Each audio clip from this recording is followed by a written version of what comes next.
Yeah, heavy water spill in Pickering. Is it a nuclear accident or an incident? What are they calling it? Incident. Okay. Have they stopped the leak? Yeah, ask. I'll hold. So, you were saying? So, my point is this. By 11 in the morning, the cafeteria has nothing but cranberry muffins left, right? Yeah. So I get pissed off at the guy, right? Mm-hmm. So he calls me petty. Here's a guy in a chef's hat calling me petty.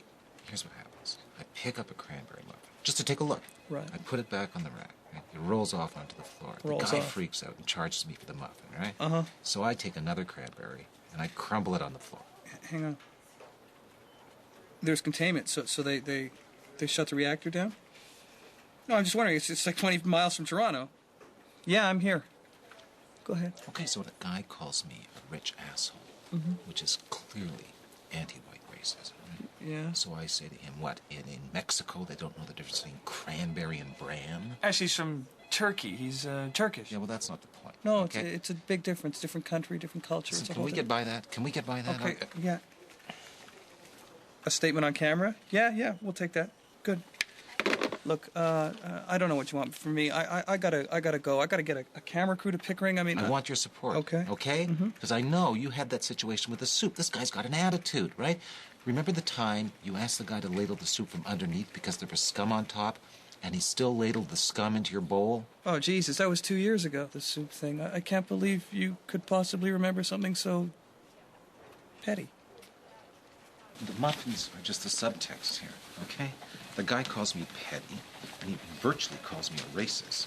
Now, I mean, you think I'm petty? I wouldn't say petty. I thought you were gonna wait downstairs. Yeah, well, hi. It's my brother. I'm VJ. Oh, how you doing, man? How you doing? Good. We should get going, eh? I saw you speak last month at Ryerson on the evils of checkbook journalism. You were really good. He's in journalism at Rice. Yeah, I remember those lectures. You know, I don't think they paid me for those lectures. I spoke there in September, October, and November. You know what? We gotta go. You should get on that. I am sure they did not pay me for October and November. Anyway, I'm sorry. Hey, good luck with it, man. What is it? A restaurant, right? Journalism. All right. Well, take it easy, man. Good luck, okay? Bye-bye. $160 for the lecture, and $4 for the, yeah, that's right, for the donut and the coffee at the break. Okay, I'll hold. Thank you. Okay, my point is that at the end of the day, the guy ends up with nothing but cranberry muffins in the cafeteria. Now, why is that? Oh, I don't mean to over-intellectualize this, but there does have to be a last muffin. Your man. Amnesty International. How'd they get my address? Greenpeace. God, why don't these people leave me alone? Could give them a few dollars. Okay, let me tell you. There's Amnesty International, there's Greenpeace, there's single mothers, there are animal rights groups, there are clean air groups. Have you ever heard of the concept of sympathy fatigue? Yes. But George, you never give. How can you be so fatigued? Excuse me? Yeah. Can I ask you a personal favor? I'm actually right in the middle of... I'm reluctant to have to ask you this, okay? But my mom and dad threw my brother out of the house last night, and my brother drives a limo for my uncle, who owns a fleet of limos at night. And anyway, he got caught driving hookers around with their tricks, and I thought it would be a good idea if you could talk to him. He admires you, looks up to you, so... Wait a second, is this like a mobile brothel type of thing? This is... Would you talk to him? No, I couldn't do that because, you know, I mean, if he gets involved with the police and then the media, and I have to keep my objectivity, I'm a news director. Say no more. You know, personally, I would do it. Forget it. No, but personally, I would do it. It's the principle. Believe me, it's the principle. Yeah. It's principle. Just can't do it. Mother Teresa. Karen Hall's one-woman show, an evening of satire by one of Canada's leading feminist comics. I'll go check on your bran muffins. Hey, Sharon Stone, check it out. We should rename Vanity Fair We're All Winners, You're All Losers. You know that Cynthia Dale's coming here? Yeah. She's following around George for a week, watching work. Why? I don't know, researching a movie. What movie? Dumb and Dumber 2. I've represented Cynthia for over 5 years, and I can tell you, not only is she a terrific actress, but she's a terrific and down-to-earth girl. Right. She dates Peter Mansbridge, doesn't she? No, listen, I'm glad you brought that up, actually, because it's something I meant to discuss, you know. That's her personal life, and she really doesn't like to get into that, okay? Right. Okay? Right. Okay, now, she's got this part in this feature film, and she's playing a news director like yourself. And what she'd kind of like to do is just hang around with you, you know, observe you how you work, you know, for about a week, and be like a little fly on the wall. No, I understand. That's great. You know, is there a stipend, you know, money that the studio pays that I could get? You know, I mean, it's my time, and I'm not trying to, you know. You know, I mean, I mean, I don't usually get involved in these petty, you know, little. Petty? What do you mean, petty?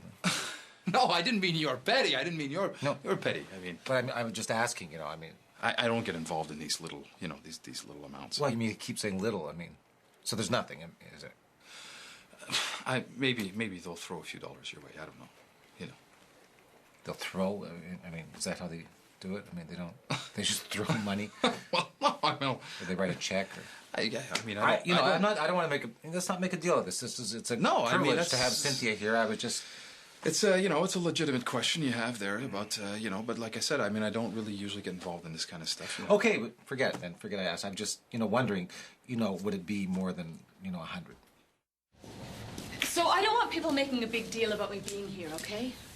No, that's been taken care of. I've told everyone why you're here, and nobody's going to bother you. Thanks. Cynthia Dale, my God, you look different in public.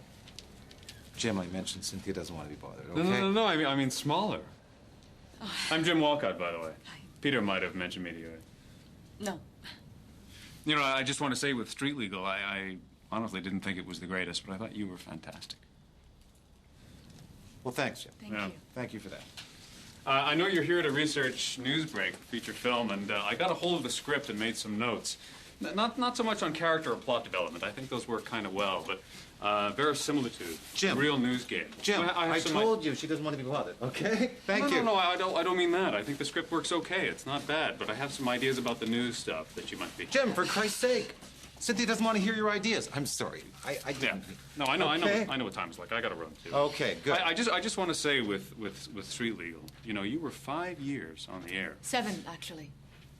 There's nothing to be ashamed of there, no matter what the vehicle, right? Okay, thank you, Jim. Right. Thank you. I'll see you later, sir. Sorry, sorry. Hi, George. I reached the film production office, but they said they thought it was ridiculous that you'd want money for showing Cynthia Dale around. Why would you do that? Because you asked me to. No, I wouldn't ask you to do that. This is Miss Dale. Oh, shit. Hi. Hi. I've never seen you on TV before, but I hear you're a really talented actress. Thank you. Sorry. Now look, this is going to work. It's really good having you here, and I think if we just stay focused, well, you know, right this way. Here. I should have listened to people when they warned me about you. Warned you about me? What are they saying? I mean... It's just, you know, gossip. People dish. Well, who are these people? I don't know. People you talk to. I don't know. I mean, do I have no right to know what's being said about me? That you're weak, two-faced, treat your staff badly, and a company man. But it's meaningless gossip, okay? People dish. It's just people dishing. Don't worry about it. Well, I should never have opened this up. Well, you did.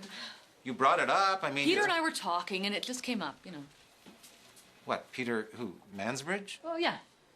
But you and Peter Mansbridge sit around talking about me? Excuse me? Peter doesn't even know who the hell you are, okay? He'd heard some gossip.